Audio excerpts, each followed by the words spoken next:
Sure. So for the first question, just please briefly introduce yourself, including like your background or like previous path. Sure, okay. So my name is Sean. I grew up in North Delta. Growing up, I had two passions. One was basketball, and one was the internet. Um, I played basketball throughout high school. My career for the NBA didn't work out. So throughout high school, while I was playing basketball, I would create websites. Um, there was no Facebook, Twitter, Instagram didn't exist, Snapchat didn't exist, but YouTube was around. So I would kind of mess around on YouTube, create videos. A couple times they got a million views each, and I guess like with that comes kind of a rush, and it's exciting, and so I kind of just kind of did that on the side, and then in my second year of university, I decided to start a website. I wanted to create a website for events, not only for Vancouver, but throughout the suburbs. And so I kind of knew how the business end worked, but I don't have a journalism background, so I couldn't write. But anyways, I just decided one day to start the website, and we recruited a couple writers, and we used to create maybe 3-4 articles per week. And then fast forward to today, we create about 15 a day. So big change between now and then. And I guess throughout that period, 604 Now was always kind of a side project for me. And then when I finished school about 3 years ago, it was kind of I can go try to get a job, or I can continue working on 604 Now. At that point, we had a decent social media following. I think like 10,000 people on Twitter. Facebook, maybe we had like 2,000. So that's kind of what we started off with, and I ended up getting a desk here, a private desk. And within those 3 years, we've turned the 10,000 into 30, and the 2,000 on Facebook into 68,000. And I've been fortunate enough that some of the people that would contribute for free, we've been able to hire now, and some are even full-time members of the team. So that's kind of, there's a little bit of a whirlwind. That's the short story. That's pretty cool. So what was your background like in university? Business, specifically marketing. Yeah. That's pretty cool. So please tell us a little bit more about 604 Now. And you just told me about a little bit about how you started. Maybe you can elaborate more on that. Yeah, so one of the main reasons I launched 604 Now was I grew up in North Delta, so I grew up in the suburbs, and any kind of media I would read, like newspapers were still big back then, but on the internet too, everyone would talk about Vancouver, the city itself. So it was kind of like online, like if you didn't live in BC, like you would think there's Vancouver, but you wouldn't know that there's Richmond, Langley, Surrey, Coquitlam. Like it was kind of like these areas didn't exist. Since I grew up in the suburbs, I did know these areas existed. I know they had a lot to offer in terms of hiking activities and kind of things to do primarily. And that's the kind of things I would always look for, because I lived in North Delta, going downtown was very far from me. So I just started exploring the suburbs, and I was like, hey, like there's so many cool things to do. And every city is kind of unique in its own way. And I guess, those are all my thoughts, and I was always looking for events. I used to attend a lot of events growing up. But again, like maybe there was like Club Zone, or even on Facebook, there wasn't an events page. So it was very difficult to find these things, and I thought if I'm looking for events, other people might be too. And so kind of all those, pretty much creating content for things to do is where 604 Now kind of originated. Now, because we have so much content, we are more of a platform of not only things to do in your city, across the suburbs of Metro Vancouver, but also some of like trending news, culture, important topics that are impacting local neighborhoods. So while all our competitors, you can say, they like to still talk about Vancouver, we do speak about Vancouver, but we do focus more on like Burnaby, Richmond, all the way out to Abbotsford. So we like to focus on areas that they don't, and just create content again that's relevant, trending news, things to do, in culture. So throughout the past, how like how old is 604 now? Uh, it is turning 8 years. Next month. Wow, congratulations. Thanks. Yeah. Wow, that's a big progress. Yeah, it's come a long way from what it is today versus what it was when it started. Mm-hmm. So how would you, how would you describe the difference from the very beginning?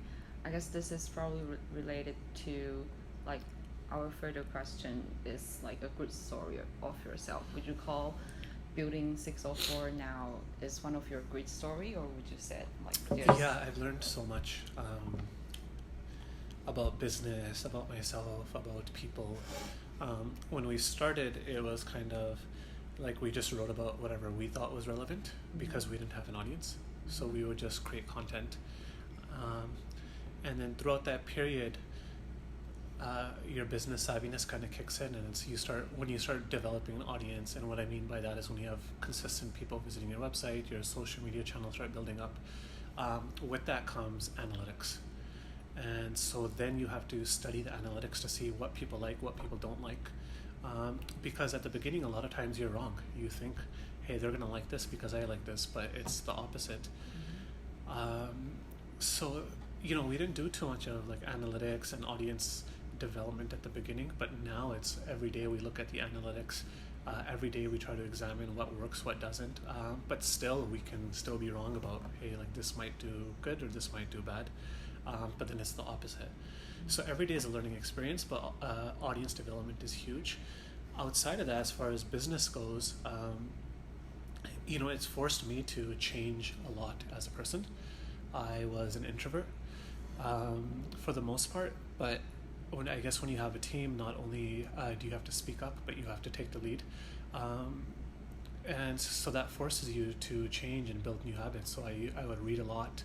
I tried to learn anything I could from my mentors, and just recently, as I was saying, so we got a desk. It was just me for the most part, but when I started bringing on people, something I learned was I would hire off skill. And when we moved into our office, there's 4 or 5 of us, and I quickly learned that you can hire off skill, but you always hear about work culture, and I learned that a lot of people in the office, their personalities would clash. And so that was something I had to kind of learn the hard way and manage people, because everyone needs to be managed differently. But just also you have to manage people just one-on-one. And it's funny when you think that, hey, if you hire a couple people, your life is going to get easier, but managing is its own thing, and my life actually got busier.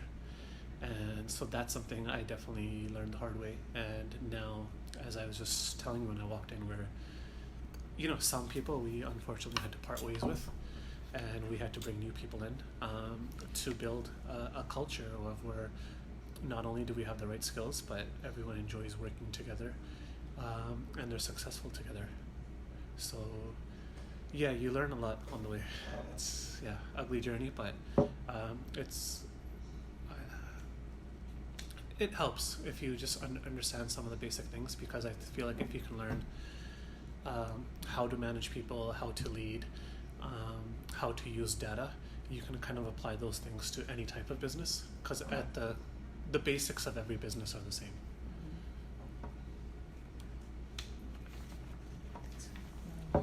Long way to go, but definitely some amazing result out of the hard work. Yeah, sometimes I guess when I talk to people it seems like it, but then with me it's always like I feel like we're behind. But it's nice when people kind of point out things that I would typically ignore, or benchmarks or milestones. We can probably touch on that later on. So for the next question, I just want to ask, how would you describe your personality or your characteristic playing roles in your career? I was very strict. I've been very disciplined, and just those two things alone, from a management perspective, it made things, I guess, hard with some of the people I worked with, because a lot of the people I work with, they are good workers, but they have their own style of doing things. For example, I'm very time oriented. I don't like to waste a single minute, so sometimes I guess when you look at other people and the way they work and the way they flow, not that anything's wrong with it, but because it doesn't match your own style, you might think that they're not being as productive or effective. And that's something that I had to learn, where it's like, hey, you can't be so hard on people just because they're not the same as you.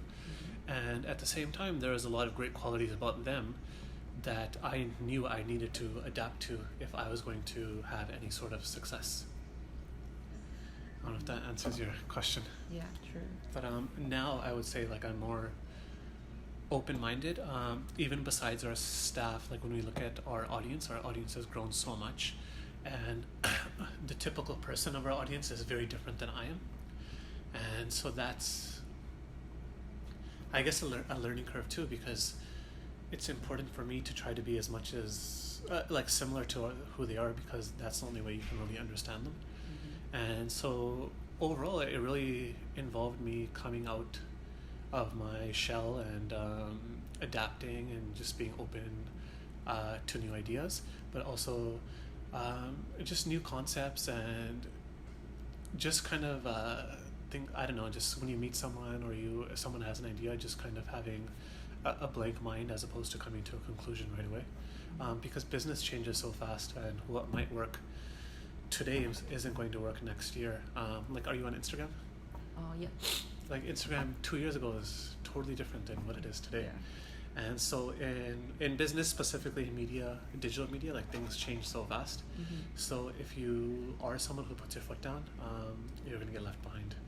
So with that, sometimes it's nerve-wracking, because you don't really get to rest. You always have to you try to be ahead of the curve, or at least kind of with the pace, because if you get left behind, you're left behind. And that's kind of been one of the challenges being in the media world, is it's not like a 9 to 5. News or kind of any kind of story can break out any moment of the day. So that was kind of like an uneasy feeling that I had to adapt to, and just accept that that's going to be my life right now, and not to just accept it, and not feel nervous or like unprepared when something does break. So with that being said, like you previously mentioned, like having a good team is very important. So how would you, like, I wouldn't say, I'm not sure assembling is the right word, but how would you build your team in terms of the personality aspect or a skill set aspect? I think working backwards is always very important to know what skills you need on your team, because you can work with the greatest people in the world, but if they don't have the right skills, your team or your ship is not going to move forward. So skills is definitely like the first thing that I write down. But as I was mentioning, I learned the hard way when I hired only off skills, that personalities clash, and it impacts the culture, and it impacts other coworkers of mine.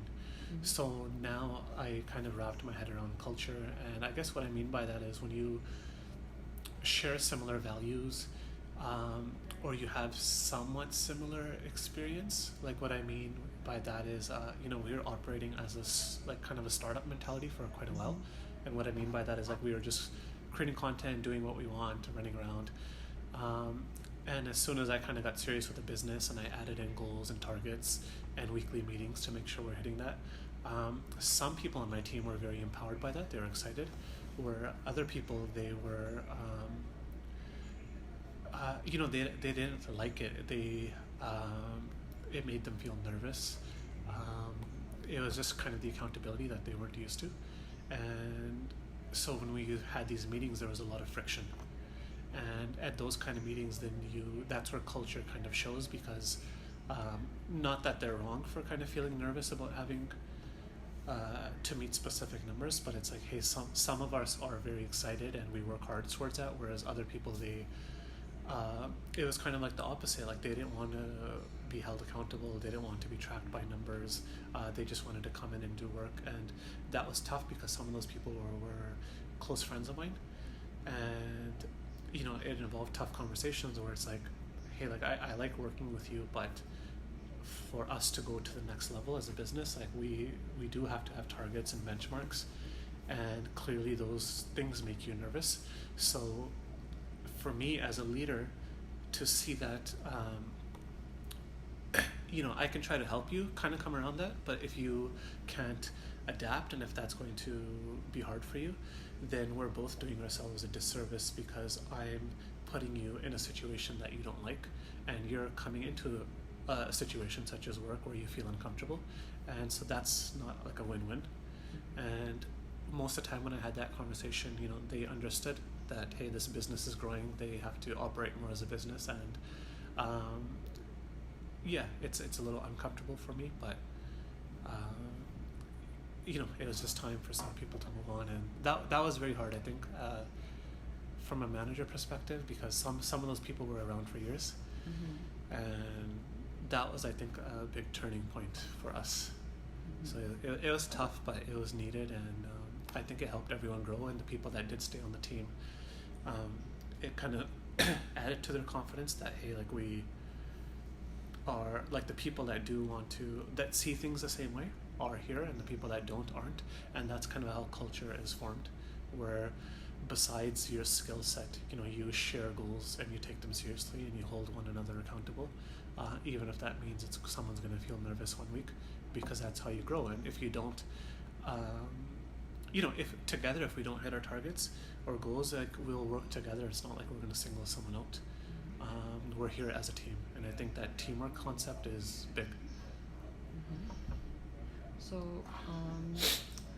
like within the 8 years, like time spans, how would you, like, kind of briefly categorize or briefly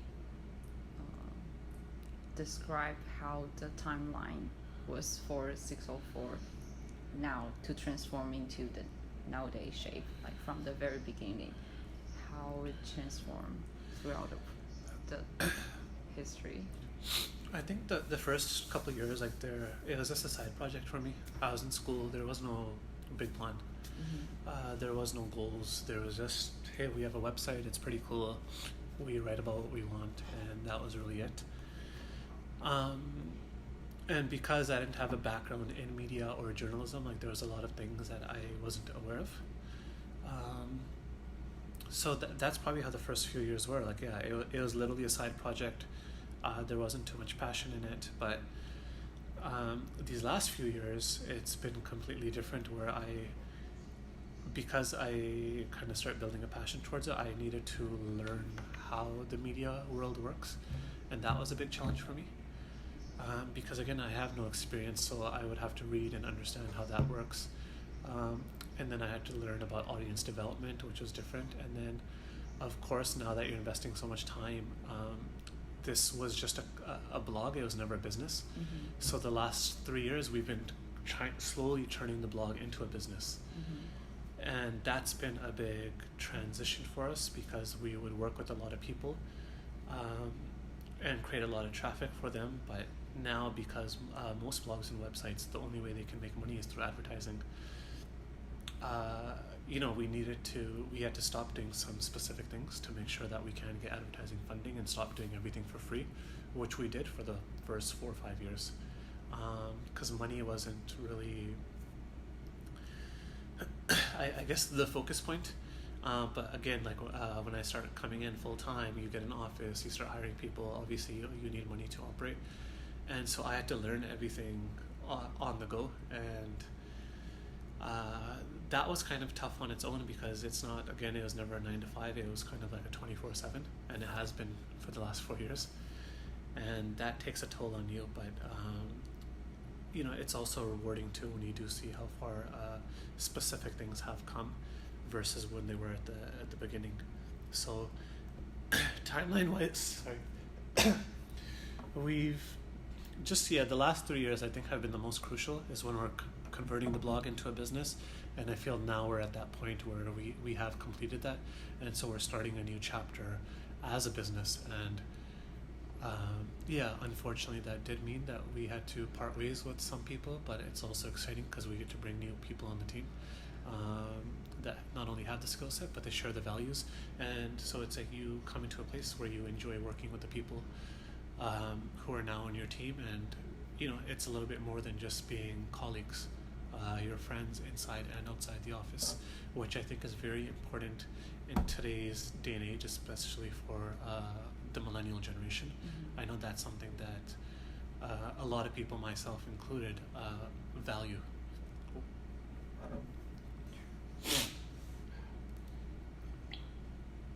Yeah, that's very, like, I can really resonate with that because I'm working kind of like in a similar industry, like on the media side.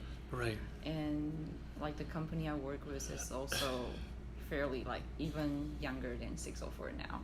And yeah, I can totally see the transitional phase, and the company I work for is still in the process. So I can definitely resonate with that. Yeah, so yeah, you guys are getting there. I guess another tough thing for not only myself but my team was, we would create content and we'd get a lot of readers. So that means like our relationship was B2C. We as a business, we create content for our consumers, which, a lot of businesses are either B2C or they're B2B. But for us, or media in general, it's kind of unique because you have to be B2C. So you create content for your readers or your target demographic, but then you have to have a completely different department that's B2B, because you have to all those numbers matter on the business side when you're trying to get advertisements. And so that was kind of a big transition point, and for me to learn and then explain that to the team, that hey, we can't always just write about what we want, because unfortunately, like not unfortunately, but like it is what it is. Like our revenue comes from advertisers, and there's specific things that they care about, and there's some things that they don't. And some of the things that they do care about, it wasn't really a part of our content plan, and we had to incorporate that. And it's not always the most fun, but you just have to find that middle line where you are, you keep both lines of the business happy, your B2B and your B2C. So yeah, I guess we touch a bit about like the great story of yourself, and would you say if there's like, so if I would ever ask you to share some of the success and some of the ongoing challenge of this business, what would you say? Of the media business? Yeah. Or along your path? The challenges, I think, compared to a lot of industries, like there's so many changes that happen so fast, and you never know when they're going to come. So, for example, we create content and we share it on Facebook in a specific way, but Facebook or Google or Twitter, you never know which day you're going to wake up and they're going to have a mood swing and they're going to change their algorithm, which no one can prepare for. But then that means you have to not only understand what happened, learn what the new algorithm is, and adapt quickly, because one day can cause a lot of damage. So that's definitely one challenge, is just keeping up with, I guess, not only trends, but like algorithms, because you can be at their mercy. Another challenge, again, was assembling a team based off skills and culture versus skills alone. And other challenges is, being unique, I would say.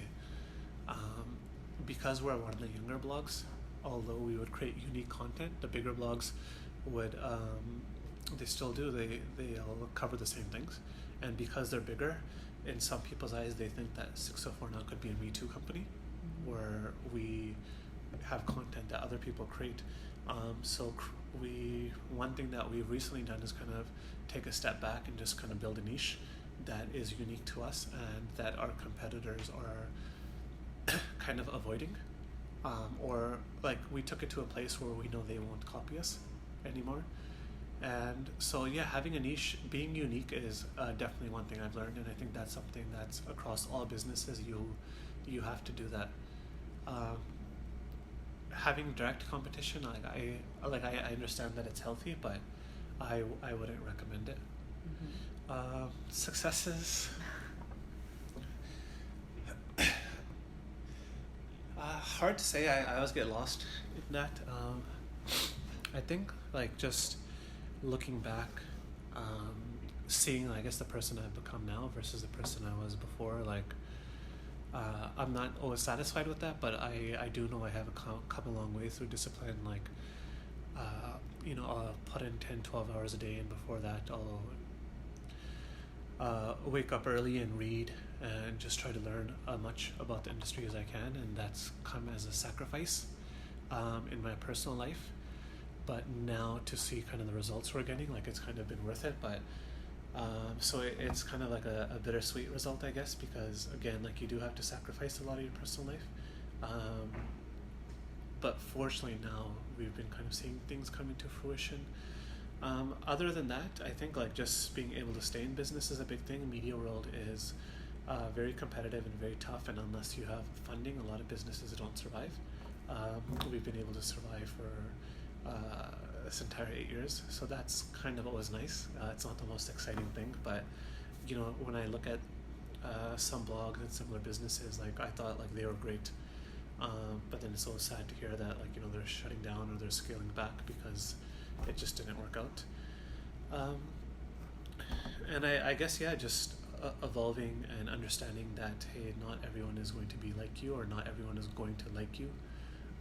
That's always tough, I think, at the beginning, because you think it's good to be liked, but I think in order to succeed, like you do have to rub some shoulders and just accept that like it's not about you. You have to adapt to the world, you have to adapt to people's interests, you have to adapt to the latest algorithms, and unless like if you don't adapt, you'll get left behind. And now I can say that clearly, where before it's like, oh no, we don't need to do that, we'll be fine. But you learn the hard way.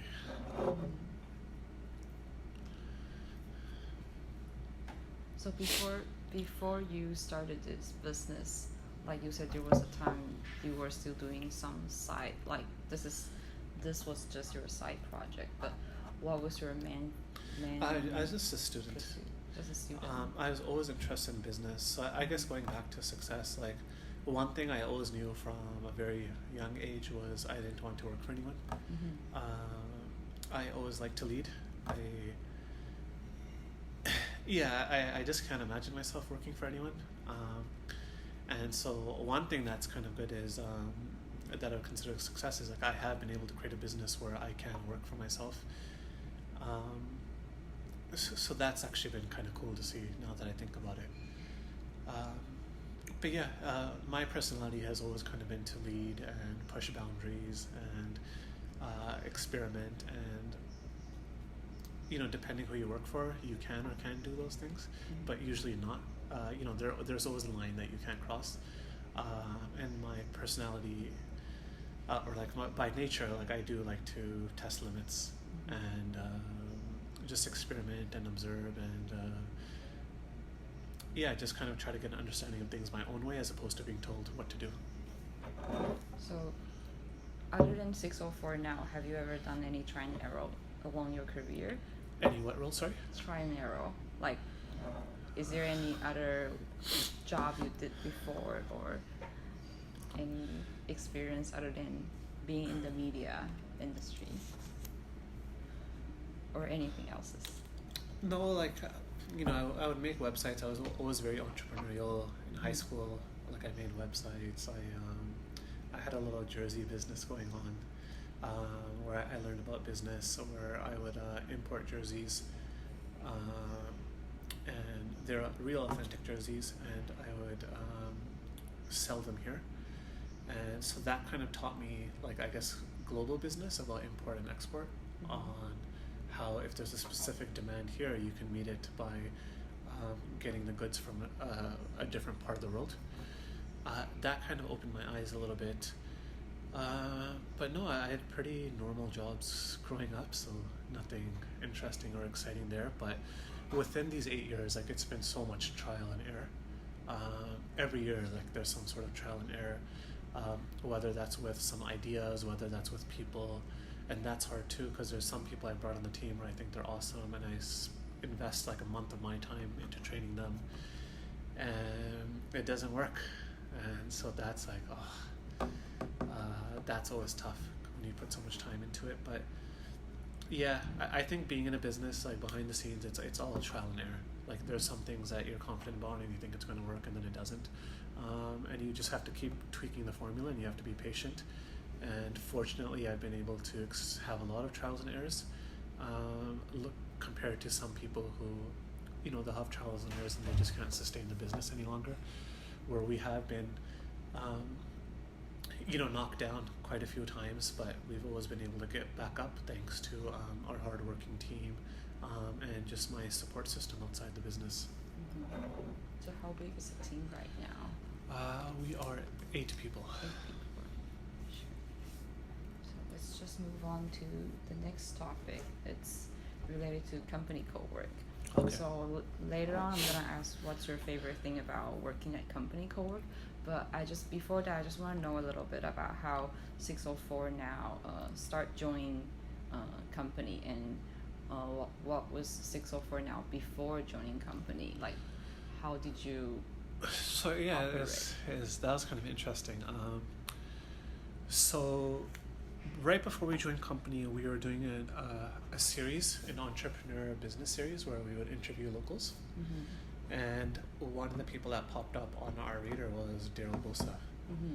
And so we scheduled an interview with him, and he actually invited us to the space here. Mm-hmm. And I think company was, which was spacecraft back then. It was like a few months old, maybe,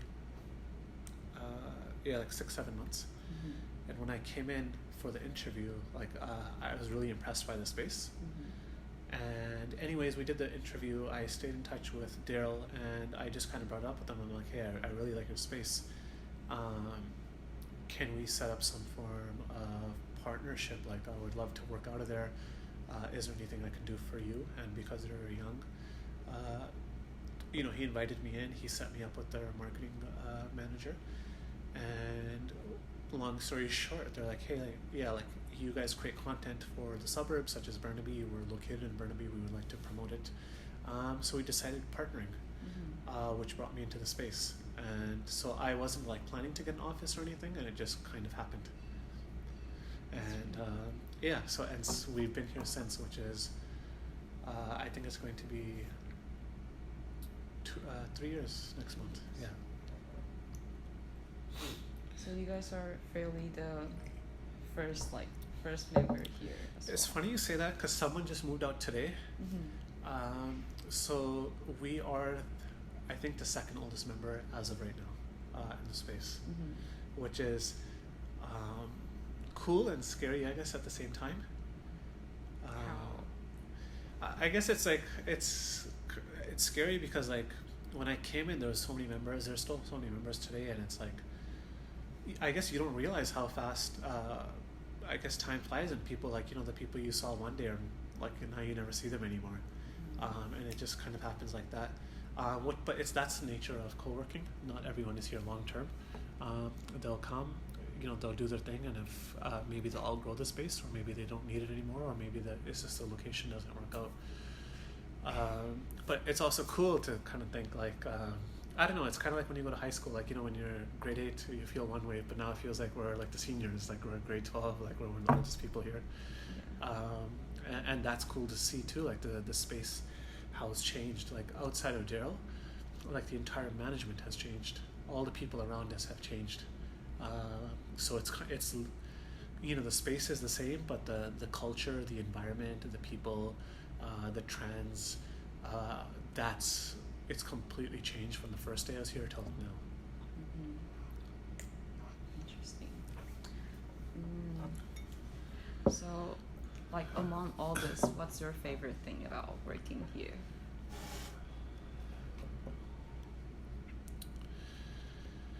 I have a few, I guess. I like meeting new people. Mm-hmm. Definitely. I think anyone who decides to co-work is always open to the idea of meeting new people or they want to network. Mm-hmm. Specifically about this space, I love the location. But I love the glass windows, to be honest. I like natural light. Mm-hmm. And so summertime is my favorite time to work here. Mm-hmm. Actually, when we went into the office, I didn't like that we had walls because we didn't get natural light. So now I'll usually work at the front or back lounge. It's just beautiful. Like I think for me personally, like the weather, it plays an impact on my mood. Yeah. So like rainy days, I'm not grumpy. I'm just not the happiest. But when it's sunny, like my mood is, I'm a very happy person. Mm-hmm. And so being in an office that's not like closed off and that has glass windows and there's a lot of light, like that helps. That's productive for me because now that I'm happier, I can work more. Meeting new people.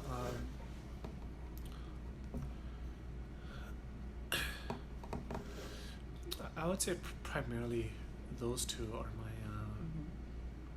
favorite things, and just ping pong I love. That culture has changed quite a bit. When I came, people were playing ping pong 24/7 during the day, and now people might play at like 5 o'clock. So that culture alone has changed so much. Mm-hmm. Do you think like what makes the changes, like in from your perspective, from your is there any things that change and you like, or is there anything that change you don't like about it? Yeah, I guess it's a people thing. Sometimes it sucks that the people you talk to and you get along with, like they might come for a few months and then they're gone. But at the same time, that brings in new people.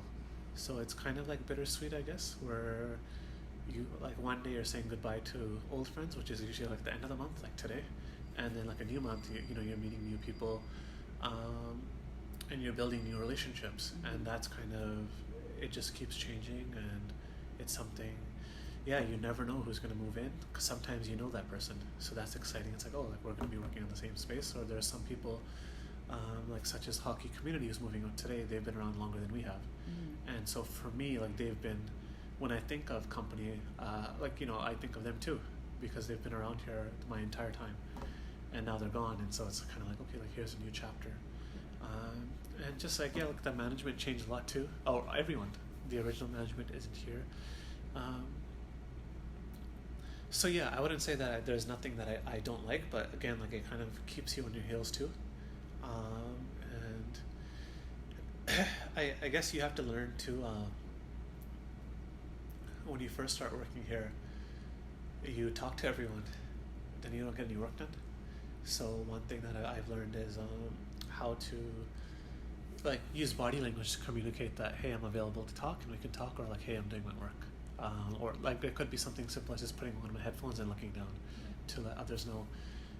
But like that's kind of a cool experience too, because when you work at home or whatever, like you wouldn't think of these things. Okay, one last question. It's regarding the co-working space and your business. So before you joined the co-working space, how do you find the difference between running a business in a co-working space and outside of a co-working space? Oh, so big. I was running my business out of my bedroom. So let's just say that's like kind of running your, you have an office where like you're not disturbed or you don't meet new people.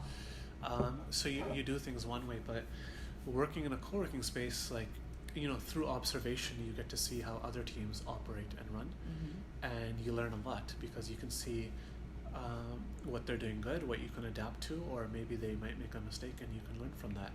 At the same time, for me, I get to meet a lot of business owners who have teams of the same size, and we can share experiences with a 15-minute lunch break, and then we can both go back to our respective offices. But I feel like if you had a normal or typical office, like you can't do that.